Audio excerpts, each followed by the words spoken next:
Welcome to RePlay Magazine's podcast, where we'll dive into the legends and interesting stories within the world of what we call coin-op entertainment. That's games and amusement machines you find in arcades, fun centers, bars, restaurants, and beyond. RePlay's covered this business for 50 years and is joining forces with industry veteran and former association president Randy Chilton. He is Chief Revenue Officer for National Entertainment Network, owned by Japanese amusement giant Kittleton Genda. And now, here's Randy and this month's RePlay podcast. Hey, welcome to episode 4 of the RePlay podcast, to where we interview really special people in the industry. And today, huge honor of mine to get to spend some time talking with Gary Stern. Gary Stern worked with his father. They have been the definition of pinball for the better part of 70 or 80 years. Quite a few twists and turns in his career. He's currently the chairman and executive officer of Stern Pinball Machines in Chicago, and he has just a fascinating story, and we're pretty excited that he took time to spend with us. So here's Gary. Welcome, Gary. I'm pretty excited. Since RePlay and I started thinking about, gosh, it would be really interesting to get some industry legends on camera and hear their stories. You've been on a short list ever since we came up with the idea. Yeah, so industry legend sounds like I died. Well, no, it just means you're a legend. There's a lot of legends that are still alive. I just turned 80. I'm making some notes as you talk. If I look like I'm obsessed here.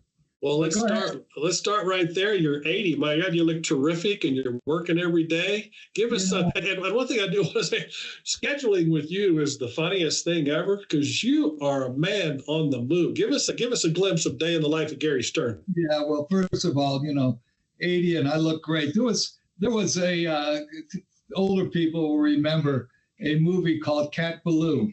It was Jane Fonda and Lee Marvin. It was a Western, and Jane Fonda hires Lee Marvin. He's a drunk gunslinger. And one night he gets really drunk.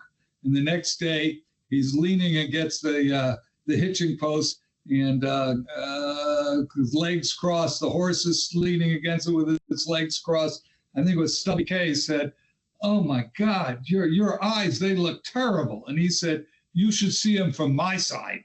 So likewise, I look great, but I can tell you I got a little ailment here, a little ailment there, whatever, 80, but you just keep going. And that's what I do, is I keep going. So. But your summer, you've been traveling all over. Is that a normal schedule, or is this just busier than usual, or are you just a man on the go all the time? It's a little bit of vacation at 80, but also I live in both Chicago and Vail, Colorado, not far from where you are. And I've been our factory is just outside of, it's in Elk Grove Village, just west of the airport. I mean, just west of the airport, O'Hare Airport. And so I live downtown and work here. A lot of people, they work, Zoom and this or that. I like to come in the office, and you can see that I'm sitting in the factory. I have I'm no longer the CEO. I'm the executive chairman, and but you can see I took the small office. Seth, our CEO, who's great. So I took a small office with the big glass, seeing the factory out there. This building is fantastic. We've been in here a couple of years. I'm not answering your question, but I'll come back to that. You may not get to ask another question the way I talk, but. This building, this is the most modern manufacturing building in this industry I've ever been in. High ceilings, fully air conditioned. Between this building and a woodworking building around the corner, we're in 230,000 square foot. This building thoroughly air conditioned, great manufacturing facility. We can do quality product, volume of quality product. We have a lot of room for growth in it. We have our PAM, parts, accessory, and merchandise business in it, and that's growing. We do a lot of that. It's just like, I'm a Harley enthusiast, and besides loving pinball. And just like Harley, you can buy T-shirts, Stern T-shirts, I'm not wearing one, but if I'd known we were video, I would have gotten all dressed up.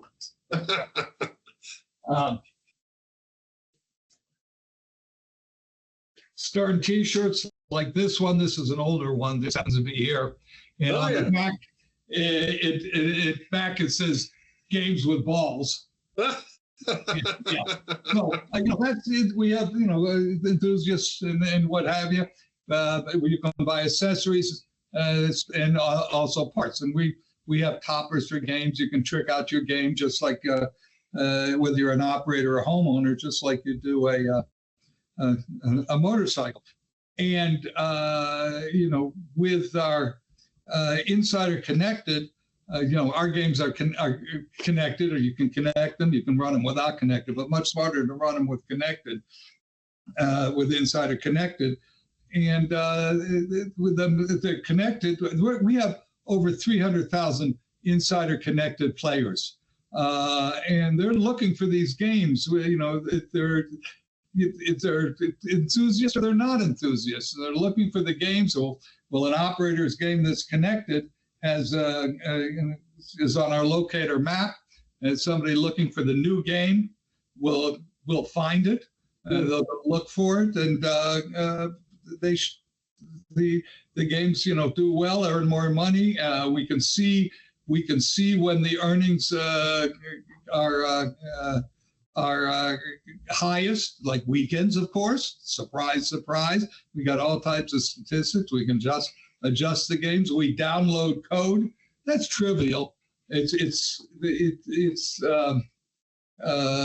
say trivial. It's important because games that get updated and they make more money and people are interested in them. But it's all based on Xbox Live.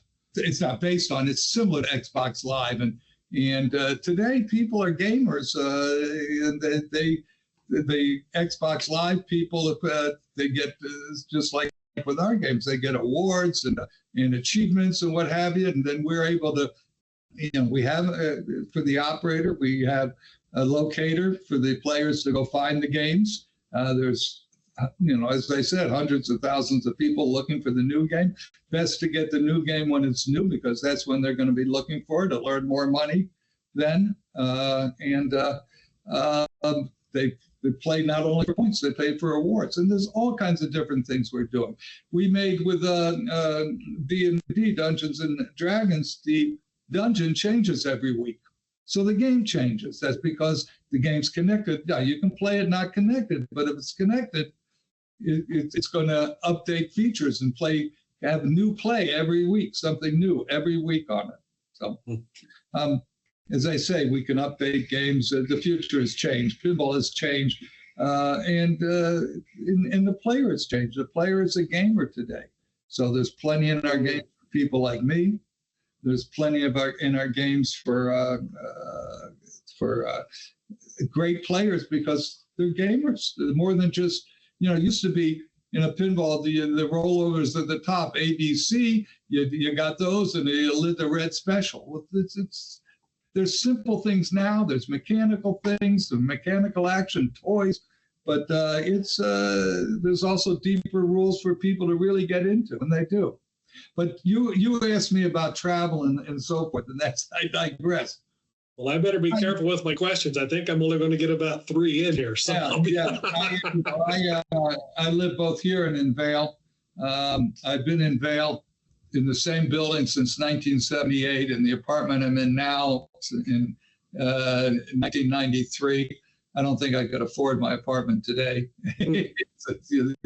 Prices, as you know, in Colorado are crazy. So I don't really know anything about do you have kids in the business or? No, I have 2 daughters, but they're not in the business. The one lives near here and she does digital marketing. My other daughter is in California and she's in the Directors Guild. She's an assistant director in television and movies. So she's very busy working there. Well, she's very busy because she works with a good team of people, but movie business is tough today. So no, they're not. But instead, I have a great partner, Dave Peterson, who came in and joined us during the Lehman Brothers recession when it was difficult. We've been up and down a few times. That was 2008, 2009. The company goes back to 1986. And our new CEO, who's not so new, has been here for 3-4 years, Seth Davis, young guy taking over management. You have to have continuity. Seth is 47 or so, turning 47. I have to look that up. Undergraduate degree in accounting and information technology, a decade at GE when GE was a training ground to be at, Wharton Business School grad, and then a decade plus at Disney in games and in streaming. So he's a gamer. He plays pinball. He plays games in general. He's much more attached to aware of pop culture than I am. As you know, we typically license titles and have always. So he's just perfect. He's doing great. And so that's the most qualified guy you can find, huh? Yeah, he's smarter than I am, and he's more attuned to the world today. A lot of it, it passes me by. So well, it doesn't seem like much of it is passing up by. I was taken by, you're an 80-year-old guy that's fascinated by technology and leveraging it, and that's great. I love that. Just keep continuing to learn. Well, as I said, if you don't have connectivity, you don't have a future. Right. My partner and I went to I call it speed dating for lenders and investors. And our investment banker wanted us to go. We went, didn't do anything from it. But what I did learn is that, and this is half a dozen years ago, every product that was interesting to the lenders or investors, products that were going to have a future, were connected, had connectivity. And that's when we invested millions into our Insider Connected. And it's made a significant difference in pinball. The way I say it is that without Insider Connected, a pinball's a box on 4 legs. It's a little arrogant on my part. But I truly believe that we got to have connectivity in products in our business. Your jukeboxes are all connected, so forth and so on. You got golf and you got buck hunter, and for the street, these are just natural things to have. You have to. Same's true with pinball and pinball in the home. A large part of our business is to the home, but the street is where we become popular in our bases. Hey, so you're unique in this conversation because you're well known in the industry, but you've bridged your celebrity outside of this industry. I have a friend that actually, once I told him I knew you, I thought he was going to ask for my autograph just because I had dinner with you one night.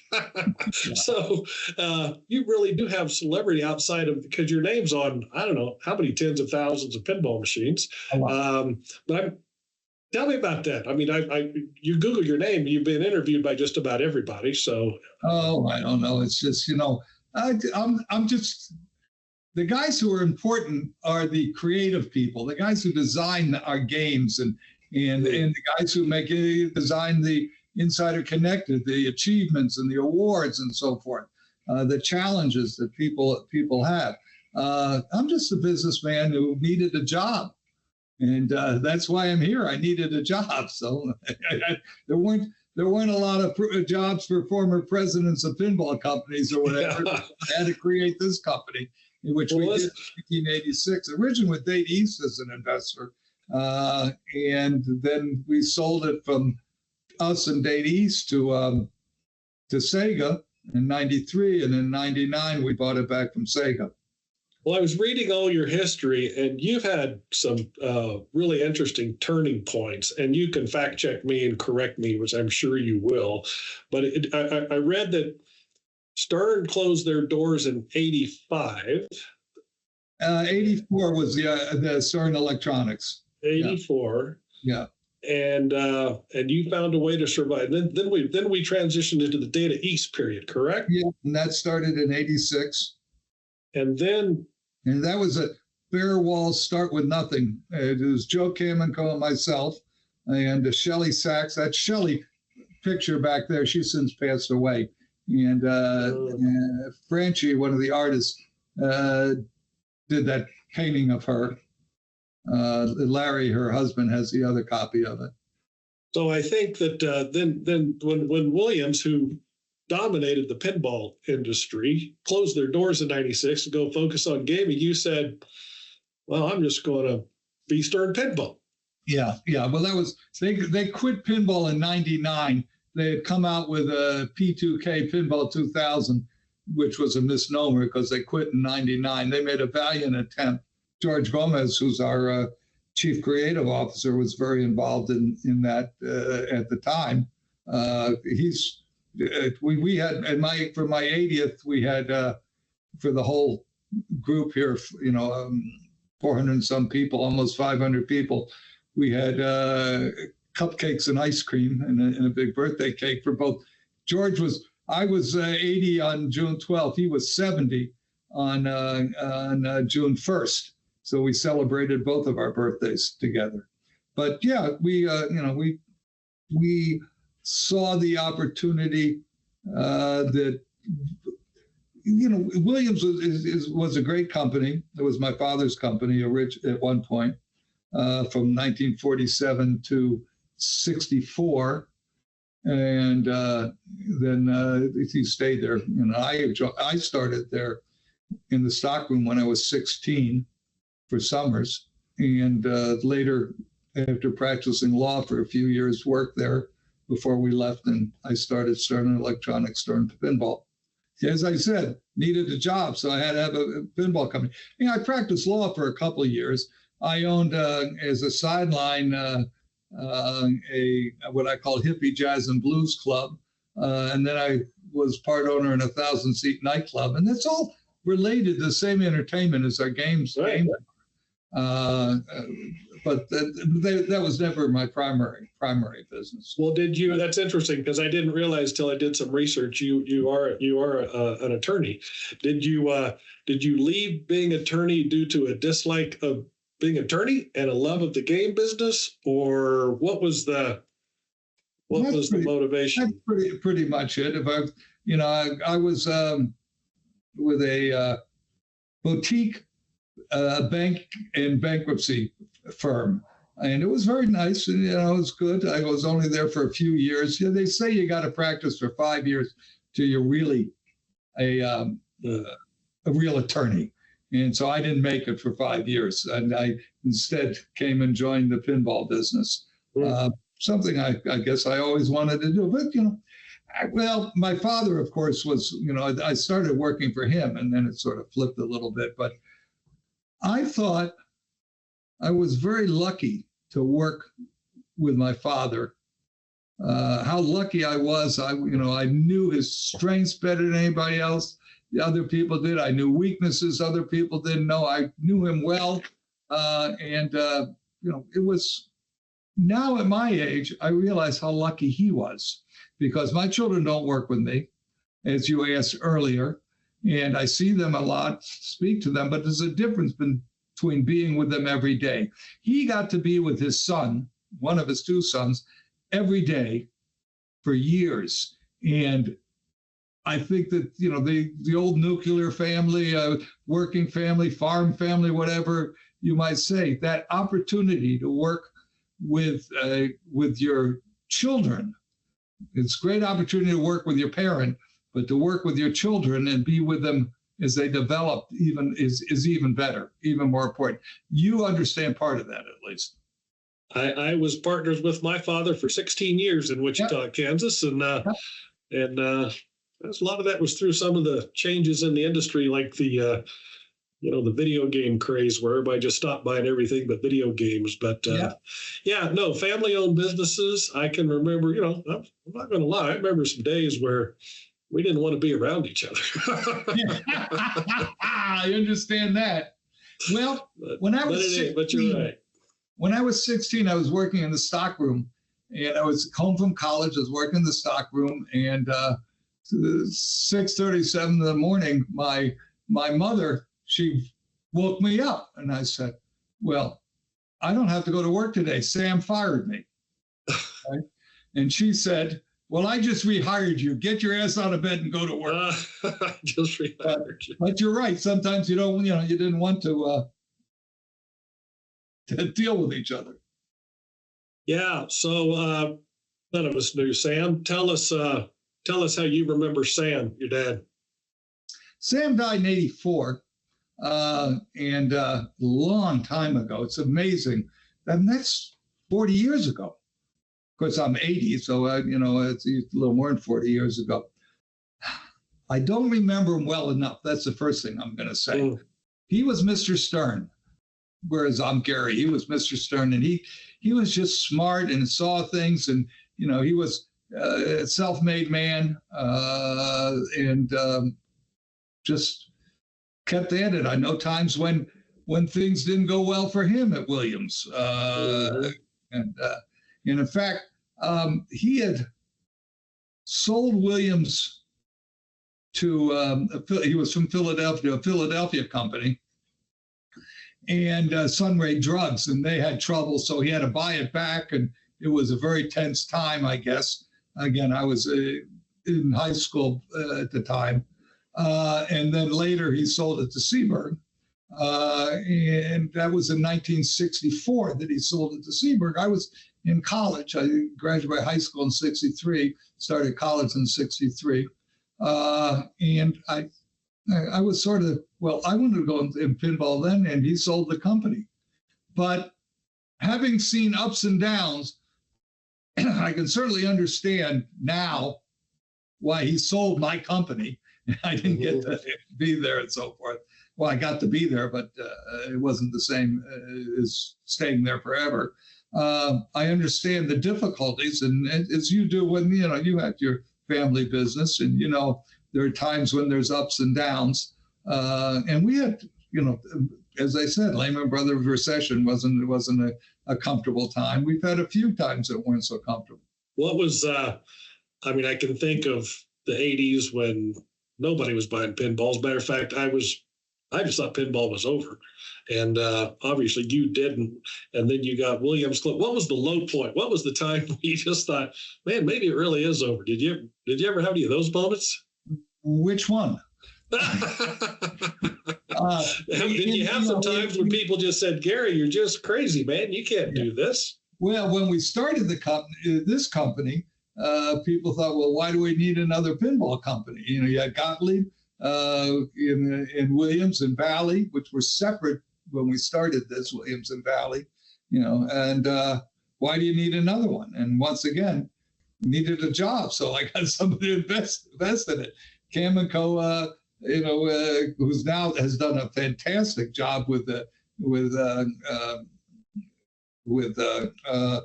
IGT and then Aristocrat, and also with his company that he sold to Zynga. So he's done fantastic. But he was, he was not going anywhere either at that time. So we were the misfits, and so we started this, in order to have a future. So. Yeah, there's been a number of times. We believe in the product that we're making, and certainly, again, with the Insider Connected, it's just developed to be so much more of a game than it was. So, and that's why they're, I don't know what you put in the street today. I mean, I believe in it everywhere. I believe in it for the home, but for the street, you got bar arcades developing. We do a big job with breweries, and the brewery, they're often in industrial areas, but they're looking to bring people and to have them stay there. And there's nothing, pinball and beer go together. And where else are you going to get, an 80-20 split than in somewhere where they're really looking for an appropriate game? We do a whole series. You go on our website. We do a whole series every month. A brewery video, and you'll see them. Good locations that operators should think about. I made a note of that. That 80-20 caught my attention. Yeah. We got some 80-20. We got some 80-20s around here, but not that way. yeah. I hear you. No, we got some of 70-30, but you don't do anything less than 70-30. And that's part of the thing with pinball. People want to have pinballs in their street locations today. You need more than one, you need 2, 3. And again, Insider Connected, we have the Stern Army. This is important. And the Stern Army, it's a street team. So an enthusiast will have a location. We got over 1,000 Stern Army members, and they each have a location that they do an event at least once a month that brings in a lot of people come in to practice for it. But a lot of these events will have 40, 50, 60 people at them. They'll do launch parties, which when we have a new game, they'll bring the new game to the location, and the operator will bring the new game to the location. Draws, I have friends who have 60, 70 people at a launch party, but they keep coming. They got to come back, and this is all stuff we've done to increase pinball earnings and pinball interest. And again, although 70% of our games are in the home, the 30% that are in the street make 70% of the money, but also they're advertising for us, so to speak. They're free advertising, if you would, for people who want to have games in the home. And our Insider Connected locator is advertising for the operator, telling them, where to find them. But, we have a lot of players and buyers that are first-time players, first-time buyers. We've done market studies, and we see, and have adapted what we've learned. Much more professional than the business that I ran in 1980 or what have you.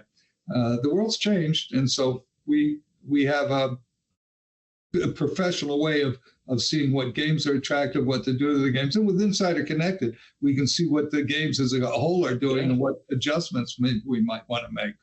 The future of Stern Pinball, is it all pinballs, or is that what we're going to do going forward? Or you look at other products, or can you talk about that? We also have a significant, I mentioned earlier, PAM business, parts, accessories, and merchandise. And so, you put a topper on a game, it gets more attracted to it and so forth. There's just so much for, that business is still part of pinball. And that's what we do, and that's what we design. And, we have 3 new Cornerstone games a year. Each of them have good, better, best. Cornerstone's our main game. We've just started a little while ago.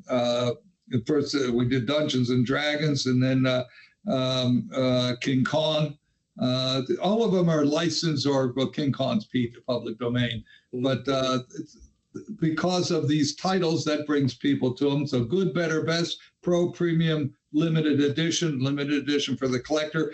The premium has all the play of the limited edition, not as much eye candy. And we see more and more operators operating the premium. And yes, it costs a little more money, has better resale value. It's attracting a better player. They're all mechanical action games with a toy in it. You got Dungeons and Dragons has a dragon that's going to spit pinballs instead of fire. It's going to spit pinballs at you. In the premium, where it is going to only move left and right instead of all directions in the pro, and it's just a little more attractive game. The pros are still very good. I think back about the pinballs, and when they became must-have on the route, it was usually tied to licensing. Yeah, that was you were a big innovator in development. Now everything's licensed. The Rolling Stones come out, or whatever the latest license is, people have to have it. Well, and again, if you take King Kong, you should have it when it's buy it anytime, but certainly buy it when it's first coming out, because there's 300,000 people going to be looking for that game. And they're going to find it because we're going to advertise to you by putting it on our map. And they're going to keep coming because we're going to keep improving the games, updating the games, new code. And if they're connected, the code's going to load automatically. And we're doing this regular basis. I'm just going to look at this. And over the holiday weekend, we updated King Kong, Dungeons and Dragons, John Wick, Uncanny X-Men, Metallica, Star Wars, and Jaws, all in in that week. So all these games got updated, and people knew that, and people came to play them again, and there was new play to them. This is in addition to things that aren't updated, but aren't updated code, but are features that we add for Insider Connected. The dungeon changes every week. We send out contracts for John Wick. We have level up where in Venom earns great. In Venom, whatever level you got to on the game, in Chicago, you go play in Germany, it knows where you were, and it picks you up at that level. And it's been very, very effective. I'm a big believer in Insider Connected. I'm a big believer in any product that got connectivity. You want me to start my car? I will with my phone. That kind of thing. Everything is like that today. Everything's like that. No, it's very true. Yeah. Very true. If the product's not connected, it's not going to have a future. And I'm not talking just about games. I just mean in general. Everything is connected. Yeah, it's remarkable. And artificial intelligence, that's a whole nother topic that we all have to learn how to embrace and leverage, or somebody will figure it out and beat us to the punch. So that's true. You have to, you got to keep going forward, which is what I believe and what we do. Because if you don't keep moving forward, you go backwards, because the world is going forward. So true. So true. You and I are on the same page. Yeah. Hey, both you and your dad were inducted into the AAMA Hall of Fame over the last few years. Yeah. How was that experience? Did you see that coming? Was it emotional, or you and your dad, for goodness sake? Because of Sam, there was some, somewhat emotional, because I'm emotional about him, and he deserved it. He was a pioneer. I may love games and pinball, but I'm a business guy, just a business guy. The creative people are the ones. George Gomez was just inducted because he's George's history. George is fascinating. George's family left Cuba when he was 5. He is probably the only trained designer, degree designer, industrial. He's got a degree in industrial design. He was a toy designer at the famous Marvin Glass Toy Development Company. Started at Midway in our business. He's the only degreed, educated as a designer probably in the business. Yeah, there's a lot of software guys who design video games or are educated software people, but as to really, he's somebody who knows all different material, all different techniques and everything. So he was trained to it. So guys like him, are really important. I'm just, I'm just the guy who needed a job. I had to start a company to get a job. Well, you certainly persevered through a lot of ups and downs, and looks like things are going pretty well. And I just glad that you carved out a few minutes to tell us your story. Well, I'm always happy to spend some time with you. We've known each other for a long time. Yeah. Well, we've both been doing it, and it's still providing a living. So very happy about that. Happy about that. I think it was Bill Cravens who said, I don't know how well if you knew Bill, but he said, we in this business, we may not always eat country French, but we'll always eat. If you work at it, absolutely. Yeah, absolutely right. I don't want to be too dramatic here and say you saved an industry, but you've certainly got your fingerprints all over all aspects of it. For best I can tell, you've been doing this 50, 60 years, and you persevered. I actually say I've been doing it 78 years because I was 2 when my father, he had been an operator, and then he became a distributor. Many of the early distributors were operator distributors, became distributors in order to get product cheaper and sooner. And in 1947, he came to Chicago from Philadelphia to see his supplier, Harry Williams, and sat behind Harry's desk, kidding around, put his feet up in it on the desk and said, "Why don't you sell me the company?" Kidding around. So Harry says, "I'll have to think about that." He had an airplane. He gets up goes in his little airplane, flies around Chicago for 3 hours, landed and sold my father half of Williams. So I've been a pinball manufacturer for 78 years, since I was 2. And I've been around it all my life. All your life. That's fascinating. Yeah.